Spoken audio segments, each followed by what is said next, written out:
بحبها وبحب ريحتها وبحب علبتها.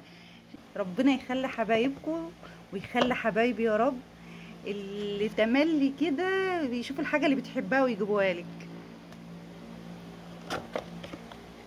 صباح الورد، صباح الفل، صباح الياسمين.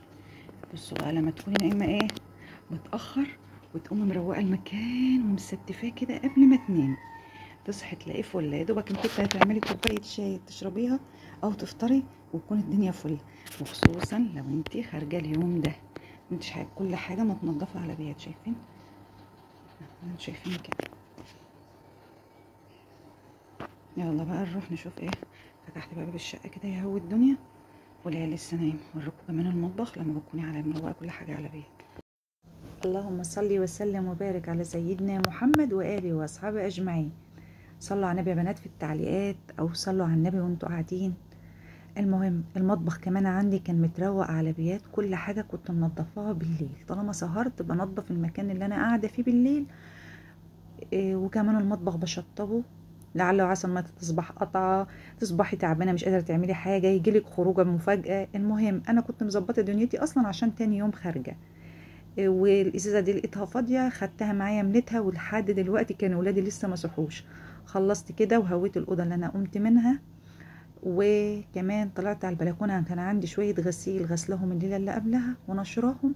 فطالما هخرج متاخر، لان انا هخرج الظهر، او مش هخرج الا ما ولادي يصحوا ويفطروا، لان ده بيبقى يوم الاجازه. مبيبقاش عندنا مدرسه، فلازم ان افطرهم قبل ما اخرج، واروق المكان اللي انا قاعده فيه قبل ما اخرج. ف... فقلت بقى الم الغسيل كمان بالمره، بدل ما اجي المه بالليل متاخر قوي. لميت غسيلي وطبقته تمام، وولادي صحوا وفطرنا وشربنا الشاي وكله تمام. وهنا بقى خلاص لبست ونازله، واخده حاجه كده. لازم الحاجه اللي حبايبك يكونوا بيحبوها تبقي فاكراهم بيها. هو لو كان ينفع اصور انا واخده ايه، او كان ينفع اصور انا راجعه بايه، كنت صورت. لان مش كل حاجه بصورها.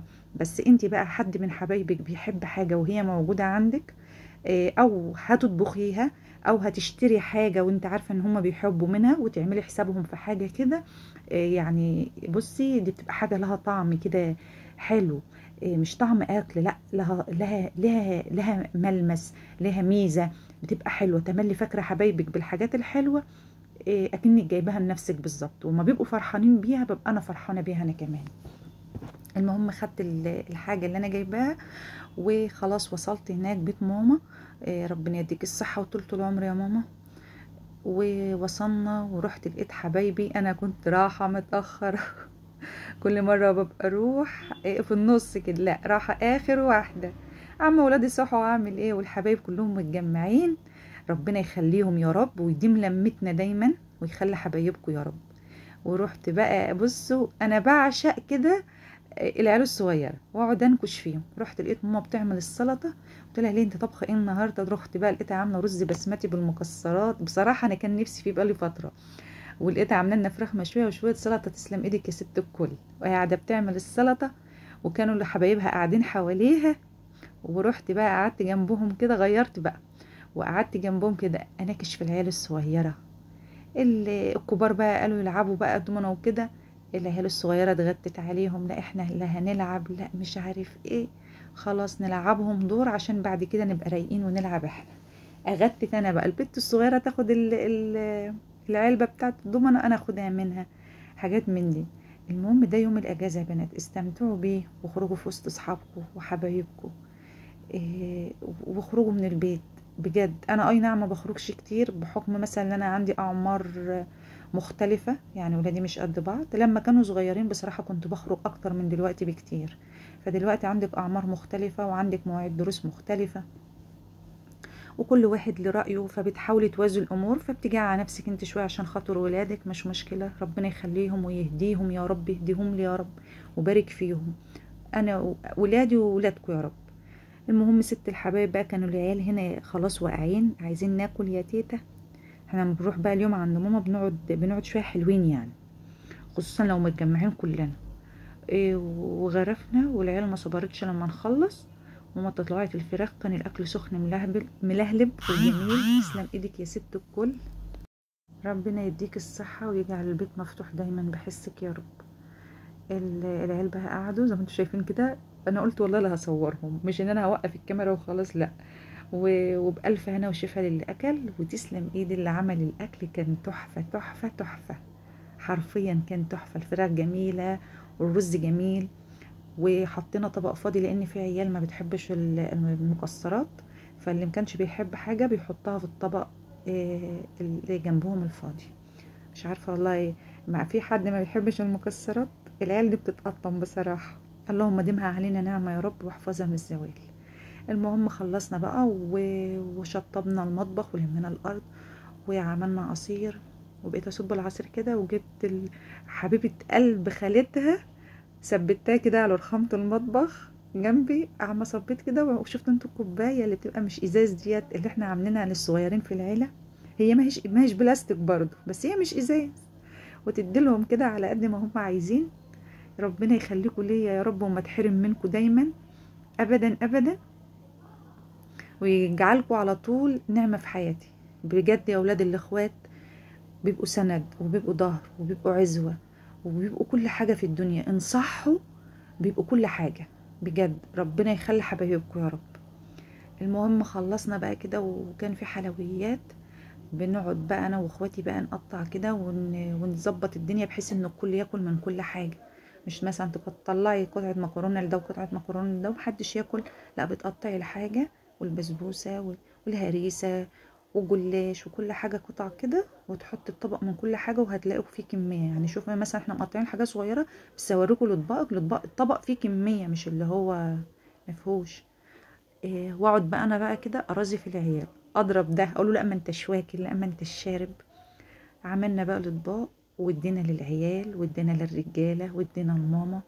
زي ما انتوا شايفين كده، شوفوا الطبق فيه مش مفهوش فيه، بس بنعمل كل حاجه بحيث ان الكل يدوق كل حاجه، فاهميني؟ هنا بقى بنصب كده البيبسي نقعد نشرب واحنا بنطلع. انتوا متخيلين؟ ربنا يديم النعمه دي عليا. بجد يا بنات اللمه دي بالنسبه لي نعمه. بنات لما تشوفوا حاجة عند حد مش موجودة عندكم أو ناقصاكوا، أو حتى لو عندكم منها، قولوا ما شاء الله. قولوا ما شاء الله، ممكن من غير قصد ومن غير ما تقولي ما شاء الله. إيه، العين حق. مش بقول عليا أنا بس، أنا بقول على أي حاجة. يا بنات لما تشوفوا ولد حلو، بنوتة حلوة، بنوتة شعرها جميل، قولي ما شاء الله، بقولي ما شاء الله. أنا سمعت الشيخ مرة بيقول قولي ما شاء الله على أي حاجة تشوفيها، سواء أنت عينك حلوة أو عينك وحشة، قولي ما شاء الله. المهم فضلنا قاعدين قعدتنا، فالقعده طولت، فما لقيتش ماما. بص على لقيتها في المطبخ، قلت لها استني اما اصور يا بنتي. هتصوري؟ قلت لها استني. المهم صورتها بقى. واما القعده بتطول بنفضل بقى سهرانين لبالليل، والوقت بياخدنا طالما القعده حلوه وكلنا متجمعين. فجينا نبص لقينا الوقت خدنا. والمهم انا كنت المفروض اروح مشوار قبل ما اروح كمان، فروحت المشوار الاول وبعدين روحت. وهنا وصلت البيت، وكان معايا برضو هدية حلوة كده. زي ما انا واخدة هدية، انا بقولش هدية، انا بقول محبة. إيه، لان ما فيش بين الاخوات هدايا. مش عارفة اذا ما انتوا تحسبوها. انا بتعامل بطبيعتي وما بحبش اللي هو اقسم في الكلام او اجمل الكلام، لا، هو بطبيعتي. مش هصور كل حاجة انا جبتها، وما صورتش اللي انا وديتها. انا صورت حاجة من اللي جايالي، انما الباقي انا مش حابة اصوره فمش هصوره. تمام؟ لان في ناس فاهمه غلط، فاهمه ان انت بتقولي بتعرضي حياتك على السوشيال ميديا. لا يا حبيبه قلبي، لا تكوني فاكره ان انا بفتح الكاميرا وبطلع فيها وبطلع كل حاجه. لا، انا بطلع اللي انا عايزه اطلعه بس. في خصوصيات للبيت ما ينفعش تطلع، فما بطلعهاش. المهم ربنا يخلي حبايبي اللي دايما اللي فاكريني وجايه في وقتها حرفيا، عارفين ان انا بحب النوع ده، فجابوا لي. تسلم ايديكم، ربنا يخليكم ليا. لو اول مره تشوفي القناه من خلال الفيديو ده، ما تبخليش عليا باشتراكك فيها وتشير الفيديو مع الاصدقاء.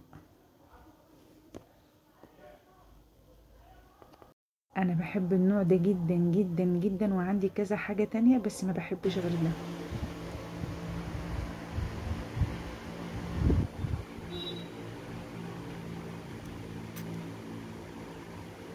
الله الله الله على الروايح